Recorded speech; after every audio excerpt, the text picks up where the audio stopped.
All right. It is February, and with February comes all kinds of stuff. We have a change in numerology. We have a change in the Chinese zodiac year.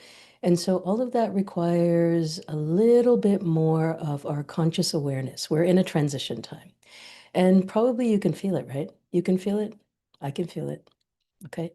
So let's talk a little bit about Kundalini Yoga and why it could help, why it's so important now to leverage your practices in order to move your nervous system through this very complicated and intense time, and find a way to do that for yourself. Okay, so that's what I'm here to do today. It's amazing to see all of you. I love it. So let me get the screens all balanced out so I can see you all properly, and then let's get this moving, shall we? Okay, there we go.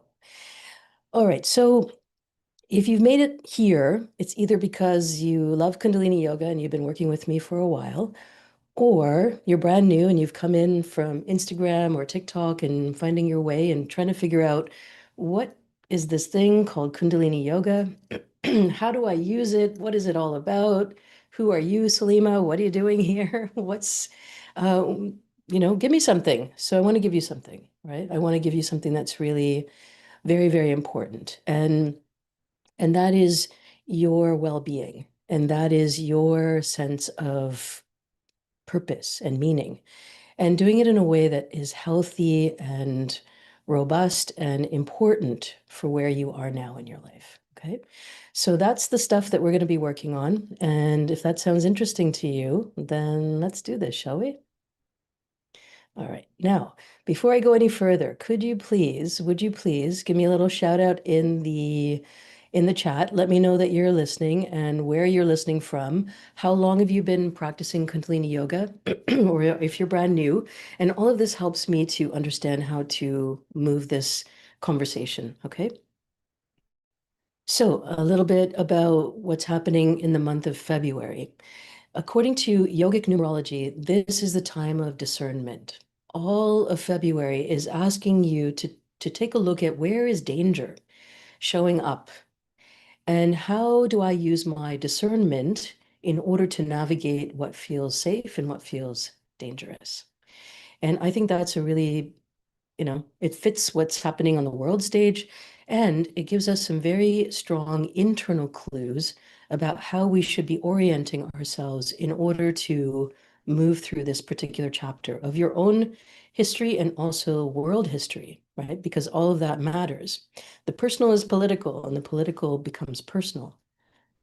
Some of us feel it a little bit sooner than others, but make no mistake, this is a time of regard for each other as humans, and also being very aware of where safety is existing. Okay, so that's number one.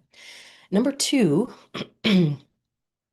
is that um, what we know about trauma is that when we're exposed to a lot of it, particularly in our younger years, and then as we go through time, and we're definitely being exposed to a lot of trauma in the news, what happens is that our capacity starts to shrink. And it starts to shrink in a way of what is the news that we're willing to listen to? What are the environments we're willing to go into? And I think that that's miraculous, like that's our body, our brains, our spirit saying, okay, maximum overload, cannot do anymore. And that's really our intelligence at play. So please know that if you're feeling withdrawn, you're feeling like overwhelmed, that's totally normal. It would be more concerning to me if you were like, oh, business as usual, nothing much is impacting me. I'm fine, everything's fine. Because we're not we're not in that era. So please know that if you don't feel calm, it doesn't mean that you're not regulated. Okay, here's what regulation means. Your nervous system is regulated. This is point number three. Your nervous system is regulated when, number one, you can be present. You're here in the room. You're listening with both ears. You're here. You can feel your feet on the ground. And number two is that you have coherence. what you're looking at on a screen or what you are experiencing in your daily life, you have coherence around. Something sad is happening, you feel sad. Something irritating is happening, you feel angry. Something unjust is happening and you feel the injustice. That's called coherence. And then finally, the third part is flexibility. In other words, you can move from state to state. And that's where I'm encountering that a lot of people are having challenges, just feeling angry all the time, just feeling sad all the time. And so that's a little clue that, okay, I need to do a little bit of investment here. I need to resource myself so I don't sit in this place forever. Okay, so that I said a lot. I want you to take it in now. And what would be really helpful is if you could put a little note in the chat. Was that helpful for you? What did you relate to? What was important about learning about your nervous system in that sense? Okay, so just wanted to Colombo, Sri Lanka. I love it. I've not been, but I want to. Kundalini Yoga for 15 years, new to yoga, period, but using my videos to deal with life. Yeah, okay, amazing. Okay, so that gives me there's a very wide range of people here. That's amazing. So let's talk a little bit more now about what is Kundalini Yoga and how could you use the benefits, and then what are the best ways to utilize the practice, okay? Before we do that, let's get into the body. Let's make sure that we have that present experience, we have coherence, and we have flexibility, right? Because I'm going to share a lot, and in order to take it in, we need to be here, both of us, all of us, right? Okay, so first things first, take a big breath and let it go. Inhale through the mouth. Sorry, inhale through the nose. Go right down, hold for a moment, and now long, slow exhale through the mouth. 2 more just like that. Inhale nose. Hold, hold, hold. And now exhale, let it go.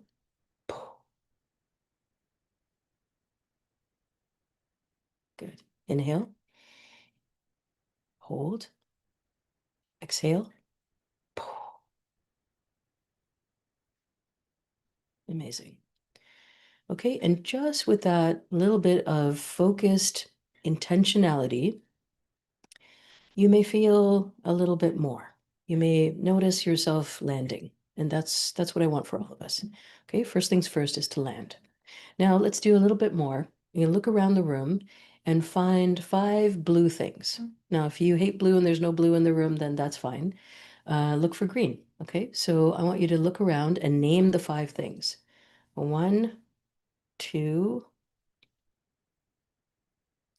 3, 4, 5. 5 things that are blue. Using your eyes. Good. Now use a sense of touch. 5 different textures. Sorry, 4 different textures. Something smooth, something soft, something sharp, something with an edge. Okay, 4 things. 3 things that you can hear, and name them for yourself. I can hear the fan, I can hear the construction outside, and I can hear some traffic. 2 things that you can smell. It's my lunch, the laundry. Now, 1 thing you can taste. Was that your lunch? Good. Okay, and so very simply now we've used our sensory organ, we've used our body to use our senses, and now we have landed, right? I'll give you 1 more. Swipe, swipe, swipe, swipe. Good. Okay, so as you swipe, just starting to bring both hemispheres of the brain on to high alert. And that's called bilateral stimulation. Okay, amazing. Everyone's doing great. All right, so let's talk about what is Kundalini Yoga? Why does it matter? What's the point? How is it different from any other yoga? So congrats to those of you who are coming into Kundalini Yoga for the first time, yoga for the first time. This is a really important gesture that you're making on your own soul's behalf. It takes millions of lifetimes to hear the word yoga. Okay, this is according to the old scriptures. It takes millions of lifetimes to hear the word yoga. Just think about that for a minute. Number two is that it takes many, many more lifetimes to start practicing, and then even more in order to start teaching. So that gives you a sense of the soul's progression and the readiness, the state of readiness that we need to be in order to bring on these teachings, right? So I have a little pet peeve with yoga being marketed like it's fitness. If we think about it like that, then we are completely missing we're missing the point. Yes, you can practice and feel stronger and more flexible, and sure, all that is true. That is not the main point. The main point of yoga is to create a oneness, a unifying experience between us, the finite, and the infinite, right? That's why this practice has lasted thousands and thousands of years, not to just get a nice ass, like, okay, so let's be real. Let's be real about it. And so that's the first place, right? Is that all of yoga is about consciousness. All of it is about raising our awareness and building a relationship between that which is short and temporary and that which is everlasting, ongoing, unborn, and undying. Kundalini Yoga in particular is about raising consciousness. It is referred to as the yoga of awareness. And that sounds kind of textbook, but let me break it down for you. So what is awareness? Awareness is, consciousness is awareness. I'm consciously aware of myself moving through time and space. I'm consciously aware that I have a beginning of my life, and at some point I will reach the end of my life. This is just simple examples of consciousness, right?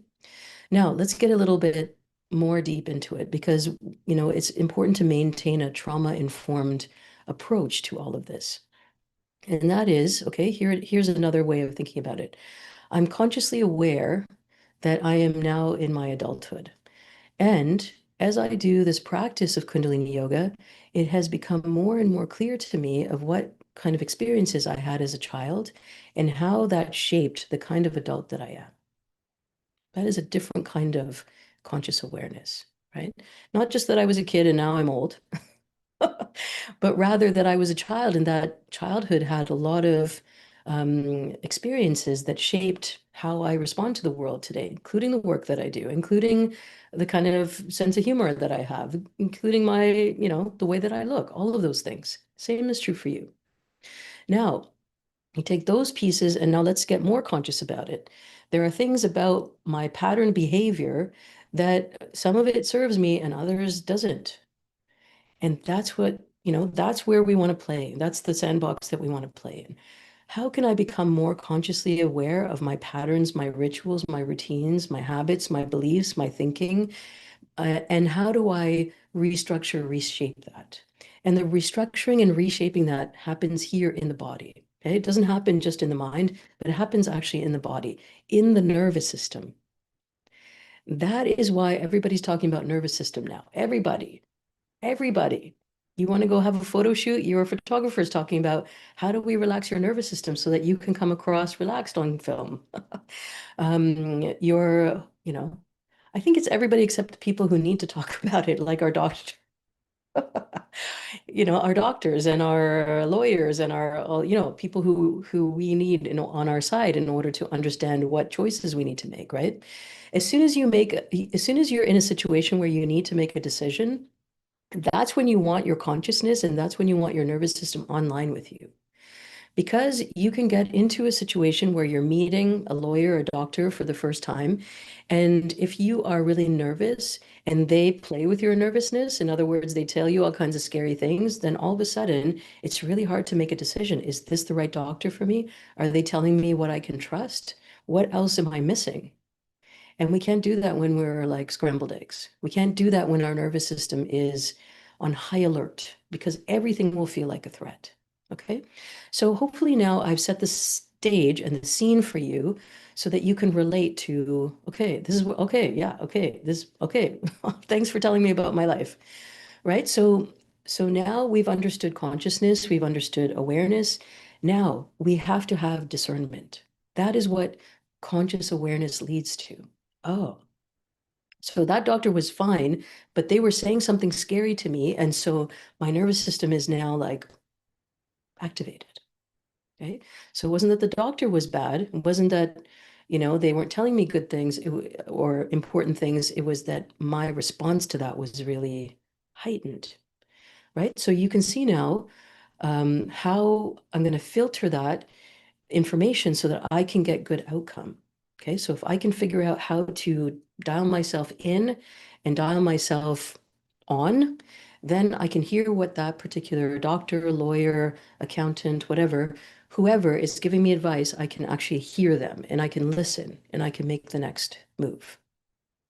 So that's where we get the benefits, right? And so when you, as a parent, as a business owner, as a uh, whatever roles that you have in your life, the more embodied you are, the easier it is for you to make decisions, and it's so much easier for people to be around you. Hmm? And you have an effect on people, and that puts you in a leadership role. Okay, so you're not just following and reacting to everything that's going on in your environment, but you can actually say, you know what, I've had enough with social media right now. I'm turning it off. Or I didn't like that tone. I'm not engaging with this anymore. Or I'm missing something here. I got to go find that information. And all of that is coming from your conscious awareness. And all of that, your willingness to open the door and look for more, is coming from your nervous system, right? So if you don't feel safe, you won't have the full awareness that you need. And if you want to see just a little very quick snapshot of this, head over to my Instagram feed. And the post that I put up last night was, we have to forgive ourselves for what we didn't see before, because the only way we can have insight is when we feel safe. Okay, so here we are. Now, how does Kundalini Yoga work, and what should I expect? And do I have to go upside down in order to do it? Okay, so the good news is that there is no upside down postures. The bad news is that there's no upside down postures, right? So if you are a Hatha yogi, Iyengar, Ashtanga, any of those, power yoga, any of those kind of things, you may come into Kundalini Yoga and be like, okay, well, where's the postures? When am I gonna sweat? When am I gonna like get on my blocks and sweat? And the answer is you'll sweat because you're going to be holding. You'll sweat because you're going to be asked to focus and concentrate and do rhythmic movements for a good chunk of time. So it's simple, but not easy. It's not hard, but it's not easy. And I love that part, right? Because really it's a play of your mind, and really it's a play on the subtle systems of your body.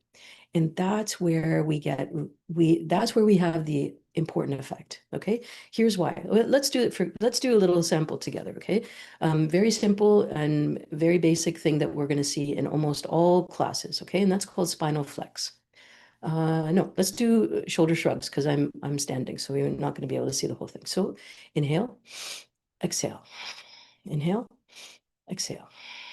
Good. And now we're going to inhale and exhale, and you're going to find a rhythm of your own, inhaling up and exhaling down. Maybe you're going twice as fast as I am.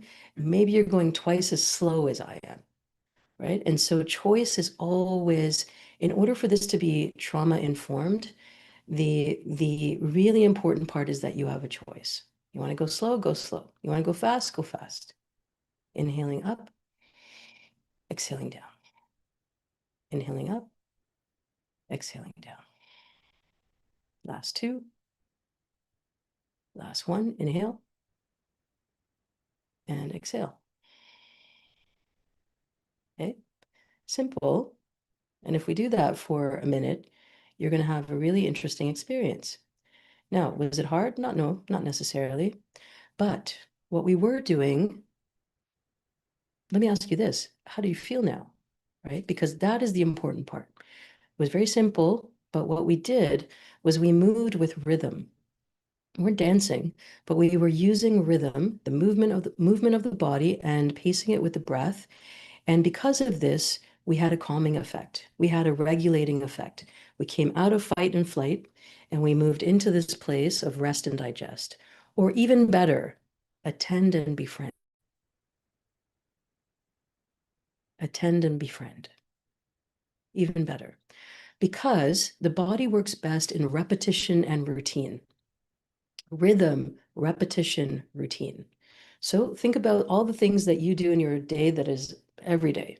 How you get up in the morning, how you put yourself to bed at night, and the things in between. Chances are you have a lot of ritual in there, right? A lot of things that you do very similarly from day to day. And that is informing how you have your day, right? If you miss your coffee, the day is thrown off, right? Am I right? Or if you skip a step at night, maybe you don't sleep as well. So you can see where the routine becomes very important. You can see where repetition cements it, creates comfort, and repetition and the rhythm of your life. So now we're playing with that same kind of ideas, which are really important for the nervous system, for habits to stick, for beliefs to stick, for processes to take place. Now we're going to introduce it on the mat. Okay, and when I say on the mat, it doesn't mean you have to be sitting cross-legged on the floor. You could do it in a chair. You could do it on the sofa. You could do it in your bed. It doesn't matter. My point is, when you go into a practice of Kundalini Yoga, you're going to come across a lot of repetitious movement, and that is to calm yourself down. Okay, so the repetition and the movement, the rhythm of the breath is going to help you regulate. And then I'm going to do you one better. I'm going to tell you, once you find a practice that you really like, that you can well, not liking, no, but really works for you. It starts to lift off some weight on your shoulders. It helps you see more clearly. Then you want to lean in. Then you want to take that video, that practice, and you want to do it for 40 days. Don't tell me that's too long. I don't do anything like that. I got you. Okay, I get it. And here's what I'm going to say to you. Most of us, particularly in childhood, who grew up in chaotic environments, grew up with inconsistent or immature caregivers, we didn't have that. We didn't have consistency. We didn't have constancy. I mean, maybe the constant was that they were not reliable, right? So we knew that that was true, but we didn't know how to do it for ourselves because we didn't see it and we didn't learn about it. And here you get a chance to do that for yourself. You get to nurture yourself from day one all the way to day 40.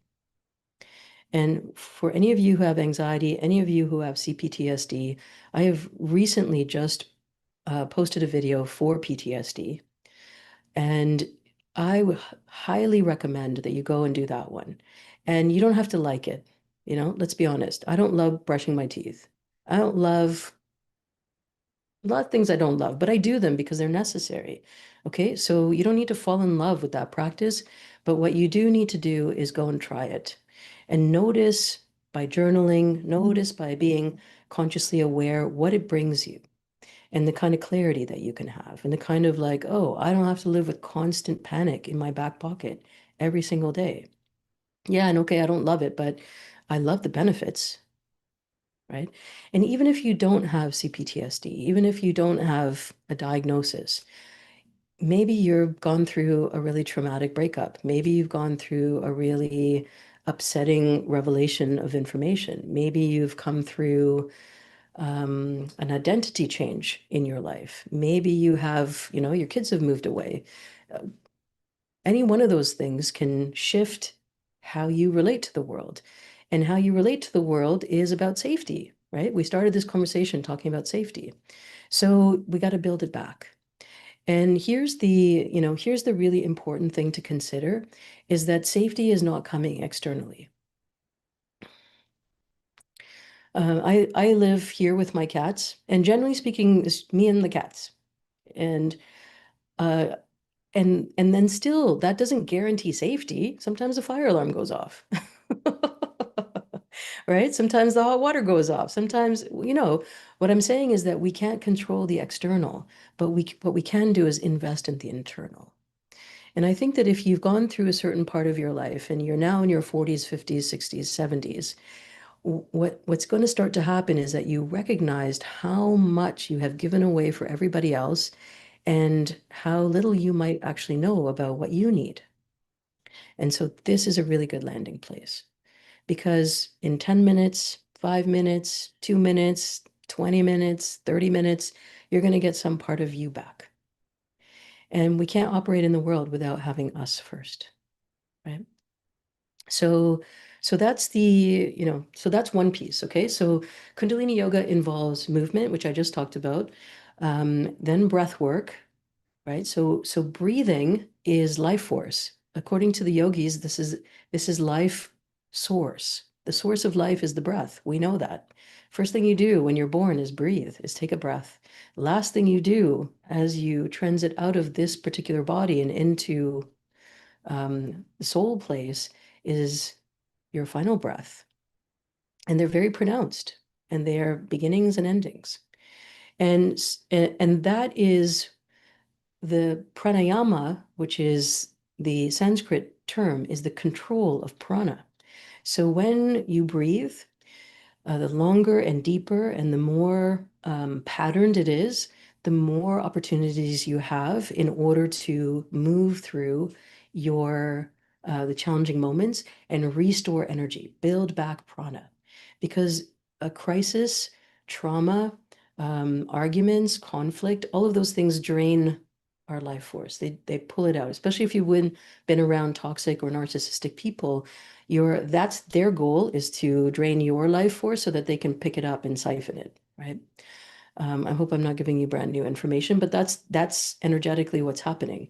And the more concentration and energy you put on taking care of your own source of prana, the better you're going to feel and the quicker you're going to exit those situations. You're going to see it, and then you can't unsee it.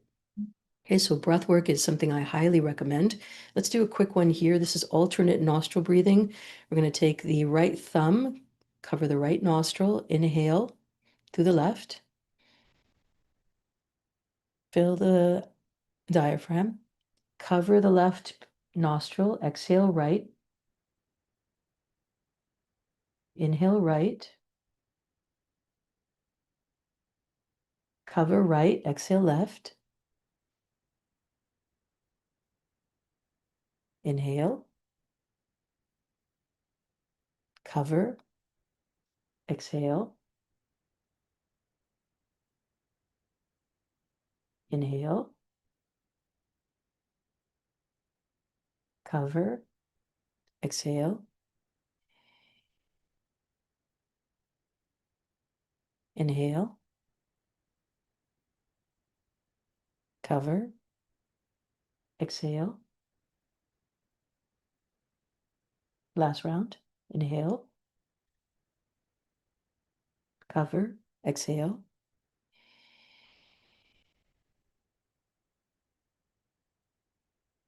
Relax your hand down, keep your eyes closed. Relax your body. Notice.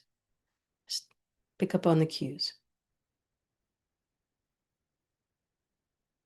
Very simple. That's less than a minute. Okay, so we work with movement, we work with breath, then sound, then meditation, and then relaxation. So the sounds you're going to hear oftentimes are sounds that are from a sacred language called Gurmukhi. And I want to give you one right now. The sound is Sat Nam. Sat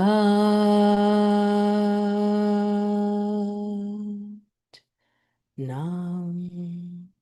Last one. Sat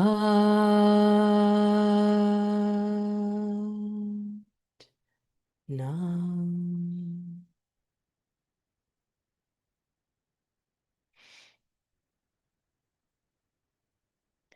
So when you hear a sound like that, it does a few things. As you chant it personally, it lights up all of these neural pathways into the brain, wakes it up. Singing is a powerful way to shift your mood on a very basic level, right? When you hear your favorite song and you sing along, it feels good. When you're in the shower and you singing, it feels good. As children, we were, singing a lot, and we have stopped that. And we, by stopping it, we have missed out on this very simple way to amplify our vibratory frequency. Okay. So there's a big difference between low vibration, and I think for those of you who are energy type people, something that's low vibration is kind of negative, kind of like in its own loop. It doesn't ever come up, it doesn't ever come out. And then when you start to raise the vibration, we start to see different states of being, right? So that's when we tap into more, at an equilibrium, or we can start to feel happy, we can start to feel joyful, we can start to feel more. So that's what vibration does on one level. On the next level is that you have 84 meridian points in your mouth. And when your tongue hits the upper palate, all of that gets stimulated and it lights up your neural pathways, right? So that is direct connection to your nervous system, direct connection. And this sound in particular, sat nam, loosely translated, equivalent in English, loosely, is truth is my name. Truth is there is only one. Truth, truth, truth, truth of oneness, truth of unity, right? So this is starting to now um, um, enhance, remind us, reorient us to our own personal truth. Like, what am I doing here? What am I doing here? Number one. Number two is it reminding us too that we are all connected.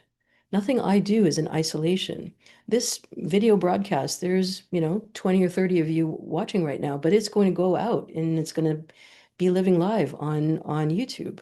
So even though we just spent half an hour talking about something super simple, it's going to have an impact, right? And I'm talking honestly. So everything that you do in your life has an impact. When you yell at your kids, when you have a meltdown in your car, when you get angry about whatever, or when you decide to be silent, all of that has an impact, right? You know that. I'm not trying to tell you something new. And the more, again, coming back to awareness, the more consciously aware you can be about the choices you make and what you do in between, you have to make choices to come back online and to set yourself up for your success and what you really want in your life. This is what we're doing. Okay, so Kundalini Yoga has movement, breath work, mantra, meditation, and relaxation. So let's do the meditation now. Okay, peace begins with me. Peace begins with me. Peace begins with me. Peace begins with me. Peace begins with me. So that's the English version. Let's find something more traditional, more classical. Satanama. Satanama.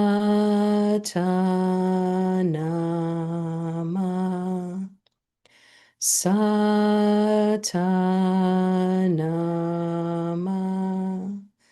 Satanama.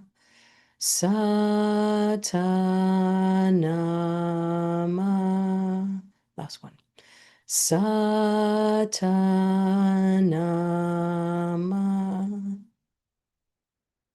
Inhale deeply, squeeze, tense, and hold all of your muscles. Squeeze, tense, hold.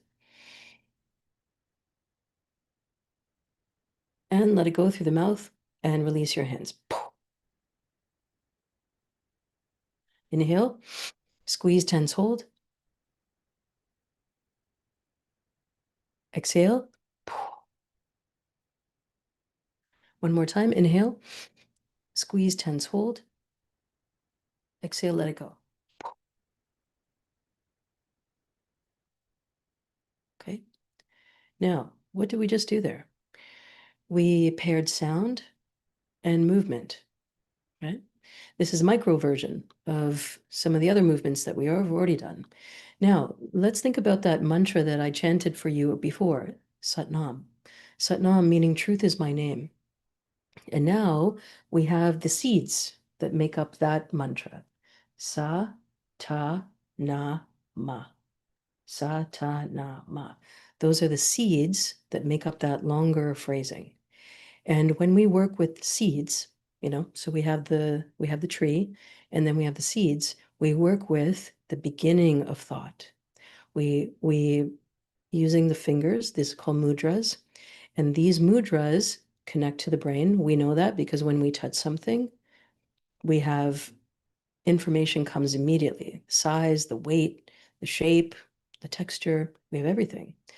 And so when you're pressing in on your fingers, saying to the brain, listen to the sound. Listen to the sound. Pay attention. Let's reorient what's happening here to something more clear, more concrete, more infinite. And so that's what we offer.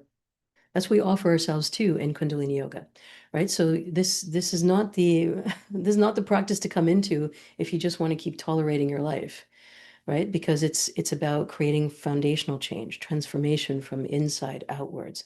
And we are working on the nervous system, specifically using rhythm, repetition, routines in order to do that. Okay, so these are just, I've offered you some simple components of what a Kundalini Yoga practice looks like.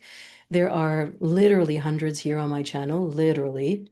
Everything from 2-minute practices all the way up to, full 60, 90 minutes. And I want you to just, be open, figure out how much time you have. If you've never done yoga before, please don't pick 60 minutes. Pick something small, literally. You're not going to hear me say more is better. You're going to hear me say start small. Start small, make it impactful, make it meaningful, and stick to it. Because remember that along with trauma comes this resistance to taking care of ourselves for tons of reasons, and none of them are going to save us from hardship. It's like life is going to be throwing stuff to us constantly, and the more prepared we are and the more resilient we are, the better off we are in terms of navigating things safely. And that's what it's all about now. Okay, I think we have all seen that we have to think about ourselves collectively, and we have to do the practices that are going to help us be as nourished and nurtured as we possibly can be, so that we can take care of our children, our elders, our communities. And that's why this is all happening right here, right now, to remind us that we have powerful choice points, and your choice is what makes it trauma informed. Okay, so don't pick the hardest thing, don't pick the longest thing, pick something small, meaningful, kind of calls to you. The thumbnail is interesting, the title, maybe it's interesting, or you want to listen to more talks. If you want to listen to me talking, there is a whole series. The thumbnails are green. It takes you all the way from A to Z on what is Kundalini Yoga, how does it work, more detail than I've given here. And you'll hear a little bit about my story and a little bit of encouragement and ideas of where to start your journey. There are playlists organized here. And I'll say it again, is that when you come across something that you really, oh, wow, something shifted there. Oh, maybe I cried, or maybe I felt lightness, maybe I felt a connection. Pick that one, take that one, and commit to it daily, 40 days. And if 40 days is too much to think about, then just pick it and just say, tomorrow I'm coming back. Tomorrow I'm coming back. Tomorrow I'm coming back. Okay? And do that to help your nervous system understand routine, because when you give yourself that routine, you give yourself steadiness. When you give yourself steadiness, then you know, oh, I can rely on myself. I know that if I make a promise, I'm going to do this and I'm going to stand by it, then you know that you are steady. Never mind what everyone else is doing. Okay. Never mind, even if they live with you, even if they're your bestie, even if they are your partner, even if they are kids, you matter. You matter. And the fact of the matter is, um, almost all the women that I speak to, all the queer women I speak to, all the trans folks that I speak to, all the people of color that I speak to, every single one of us, we have to make this commitment now to take care of ourselves. We have to, because no one's going to do it for us. In fact, all of those systems have benefited from us not speaking up, not saying how we feel, being scared, being, you know, being traumatized. And so here's the opportunity. I've been practicing Kundalini Yoga for almost 20 years now. I think of her, it's a her to me. It's divine feminine energy. The divine feminine is what is on the rise now. I think you've felt it. I think you've understood that. And Kundalini, the energy of consciousness, is the divine feminine. It is the feminine that brings life to anything. Everybody is born of a woman, period, full stop, end of story. There's no arguing with that. Every single creature, every mammal. Okay. So think about the power of your presence. Think about the power that you have to create. So that's number one. Number two, so I think of Kundalini as my best friend. Why? Because she gives me a shove when I need it, when I'm getting stuck and I'm getting lost in the sauce, and she gives me a hug. You okay, babes? You okay? Okay. Let's sit together and breathe. And I can honestly say that friend has been with me through thick and thin, where partners disappeared, where, there haven't been other things to rely on. And that's been the thing. So if you can make a friend here in this practice, you are well on your way. If you can befriend yourself in the practice, you are well on your way. I hope that was helpful for you. Let's see if I have any. Okay. So remember that you start small and you work your way up. And there's no shame in that game. All right. Oh, if you can't do a particular posture, close your eyes and imagine yourself doing it. And then within weeks, you're going to be able to do some part of it. All right. So please be generous with yourself. Please be gentle. Please be willing to, you know, not whip yourself if you miss a practice either. Okay. I also want to caution about that because a lot of times people are like, oh, I don't miss my practice and oh my God. And I want to tell you that yoga didn't come into our lives so that we can have yet one more thing that we beat ourselves up over. That's one place where you can be tender and kind. I love my practice. I don't know how I missed it. I'm going back tomorrow. Coming back tomorrow. Coming back tomorrow. Okay. Before I head off now, drop some comments. Let me know where you're coming in from. How did you find my work? Where did you find my work? And what is it that you want practices on? Okay, and I'll say this also. Every single thing here is for the nervous system. Every single thing. Even if I don't name it explicitly, it is all for the nervous system. Don't wait for me to publish stuff that says nervous system in the title, because I have 10 years worth of content here. All of it works. All of it's helpful. All of it will work with your nervous system. Okay. I'm just looking to see if I have any more notes. Okay. This is a free YouTube channel. You come and go as much as you like. One practice a day. Okay. If you start to like it and it starts to work for you, do longer, but don't just do one video, not three, not four, not five. Don't email me asking, is it okay if I do two? No, don't do two, especially if you are just starting. Yeah. And the reason I say that is I don't want you to overwhelm your system. I don't want you to get in there and be like, oh, now, I'm getting all these flashbacks from, and it will happen. Of course, we have to process what has happened. And so if you do too much, then it's like anything. If I drink too much water, if I eat too much chocolate, if I eat too many, too much pasta, too much wine, too much anything is too much. Okay, so you start small and you make it bite size, and then you start to enjoy it and appreciate it, and then you go more and more from there. And you build your more and more until you come into a container with me. And you come into a container and you say, hey, I want to talk to you, Salima. I want to one-on-one work out some of these memories that are surfacing. Okay. I want to work with you one-on-one to like really sort out who I'm attracting in relationships. I want to talk to you one-on-one on how I can address my mental health. Okay. One example. That's called Soul Compass Coaching. The second one is more group format. That's called Harmony Within. Harmony Within is an amazing group of people. We meet every week on Wednesdays. We talk about very important things. Last time we talked about green flags and friendships. We talked about belonging. We talk about how to, rituals, how to welcome in seasons. We are very, I wouldn't say almost witchy, okay?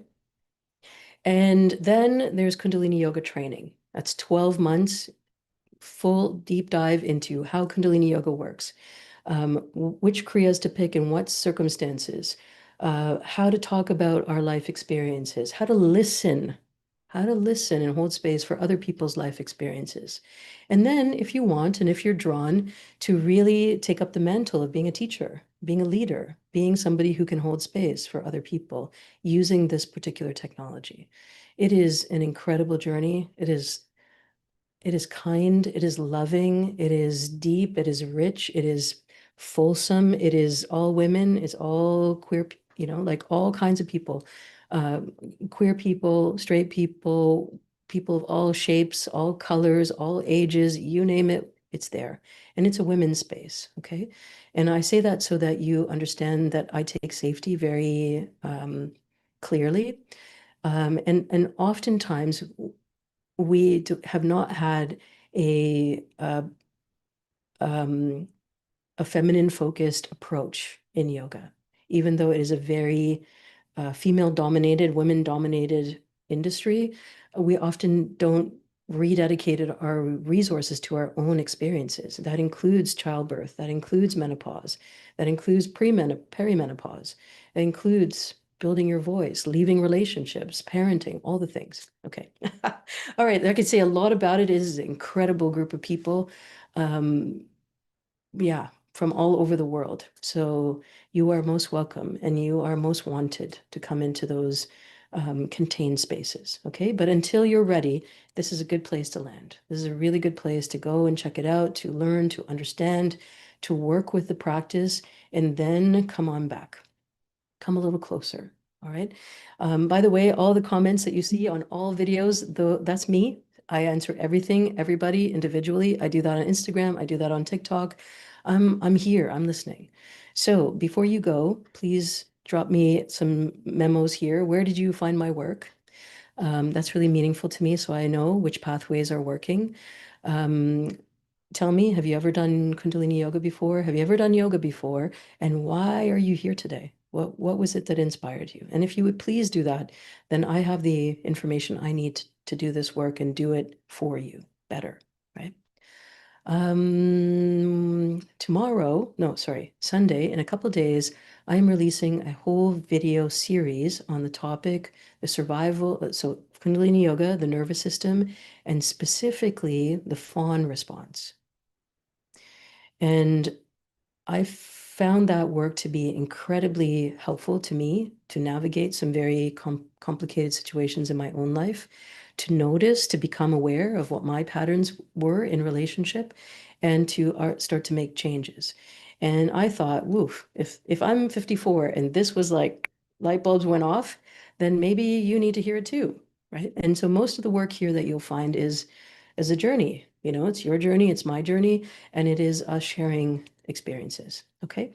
So if you found today's topic helpful and interesting, do me a couple things. Put some likes up, put some thumbs ups.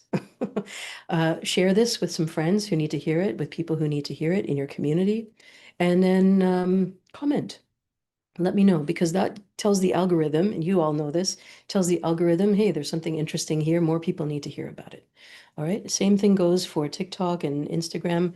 I'd love to see you on those platforms as well. Okay. I'm going to say goodbye for now. And if you're looking for any of those resources, you want to get a little closer, please check the description box below. And that's where you're going to get all the links to come and check out my website, book appointments, and do all that kind of stuff. Okay. Until then. Lots of love to you. My name is Salima, yoga therapist. Like and follow for more. Mm, bye.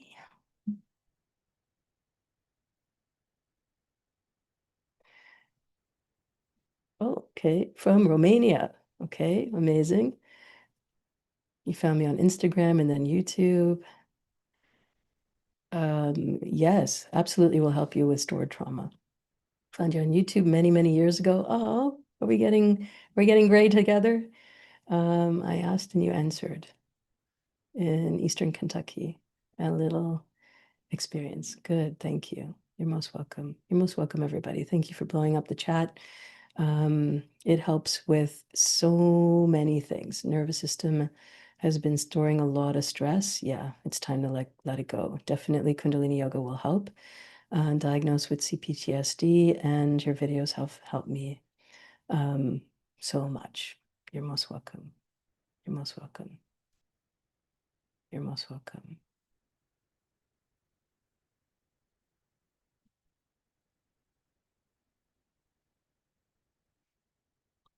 Aw.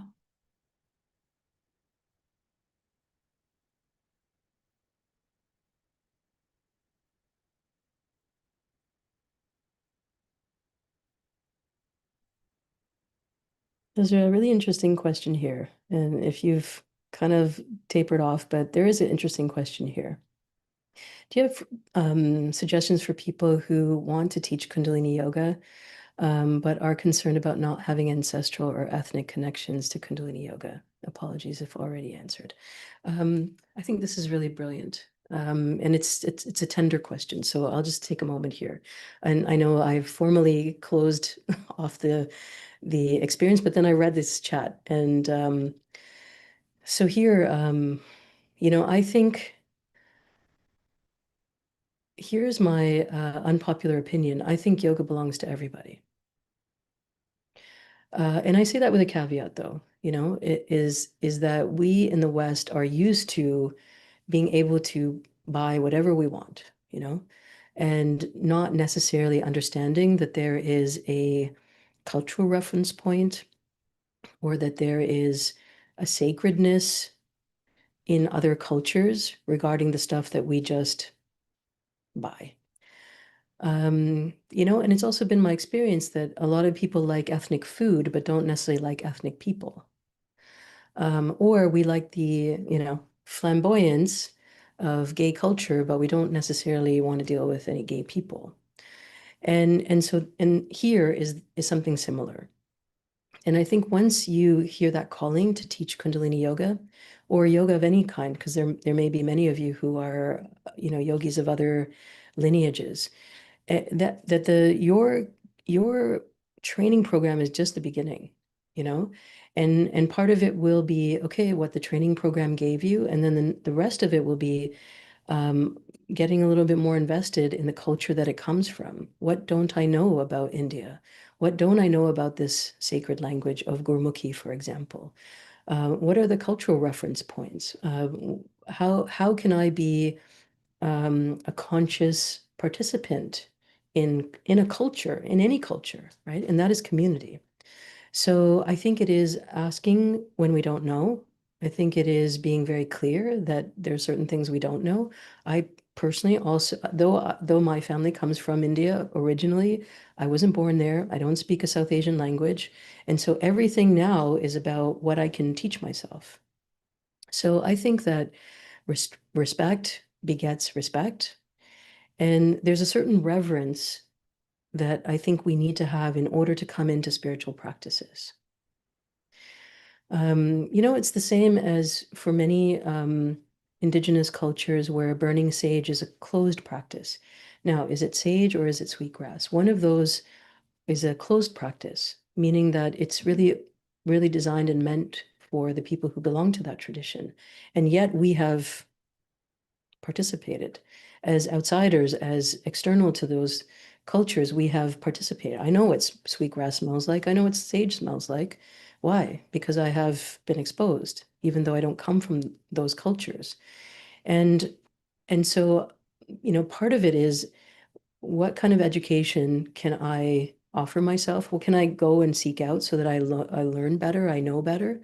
And then how do I do that respectfully, mindfully? And if there's things that I don't know that I need to seek out the answers to. And it's humbling, right? It's humbling to say, oh, I really love this, but I don't actually, I don't know. I don't know. I don't know. And that takes a certain amount of consciousness and conscious awareness. So I wanted to thank you for that question. I'm not wearing my glasses right now, and I can't read how I can't read your name, but I am seeing everything here in the on the screen, and I really appreciate how much time you spent with me today. So if there are other things that you want to know about, then please do drop a comment below this video. I'm happy to make it. I'm here a couple of times a month on a Friday. I'm often on Instagram, and I'm here for it. I think we've arrived at this point where we can't do it without each other now. That's true for me, and that's true for you. Okay, so let's do it together. Second goodbye.